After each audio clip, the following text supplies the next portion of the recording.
Surprise Ending by Irene B. Harrell. I turned up the fur collar of my coat against a near freezing wind as I stepped from our warm station wagon into the bare dirt of a front yard on the outskirts of town. Our adult Sunday school class had chosen the address from a Salvation Army list in the evening paper, and my husband and I had driven out to meet the family.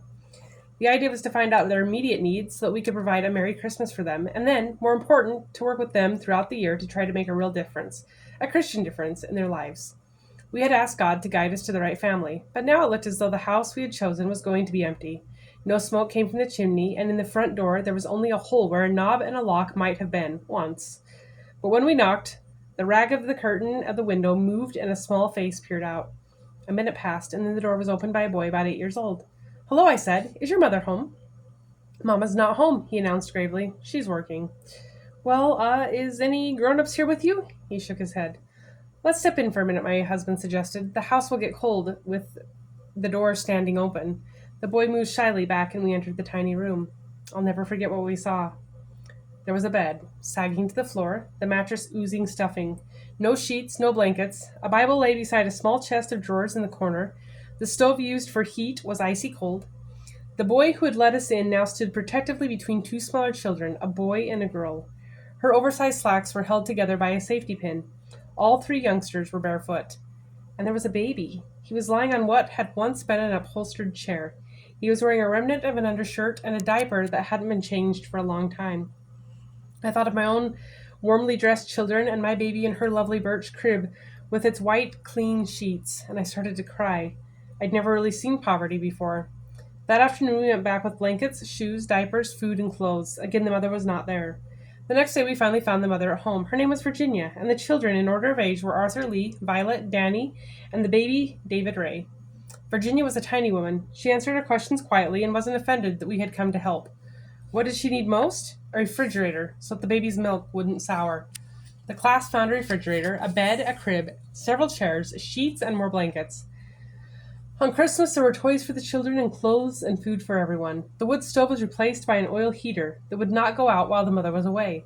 The class pledged the money to pay the oil bills for the coming year. The family's immediate physical needs had been relatively easy to satisfy. But what about the Christian difference? Every week or two, my husband and I would go to see Virginia and her family. Sometimes we'd carry hand-me-downs or groceries or books. Sometimes we'd go empty-handed, just to visit. But she always gave us the same warm greeting.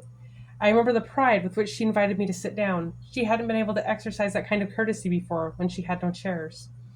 Frequently, our 4 older children went along with us on these visits, and occasionally we took the baby. I had to explain to Virginia about our baby. German measles during my pregnancy had left little Marguerite deaf. When I told Virginia that the doctor said nothing could be done about it, I could see that she was affected. On her next visit, she greeted us with shining eyes. "Oh, Mrs. Harrell," she said, "I believe God is going to make your baby hear. Don't you too? Can't she already hear a lot better than she could? I've been praying so hard ever since you told me. I believe she's going to hear." I just smiled at Virginia. She didn't know as much about science as I did. I couldn't expect her to understand what nerve deafness, that it was not curable. Of course I had prayed for my child, but my prayers had been ones of thankfulness for her, not prayers for healing. I took the doctor's words as final.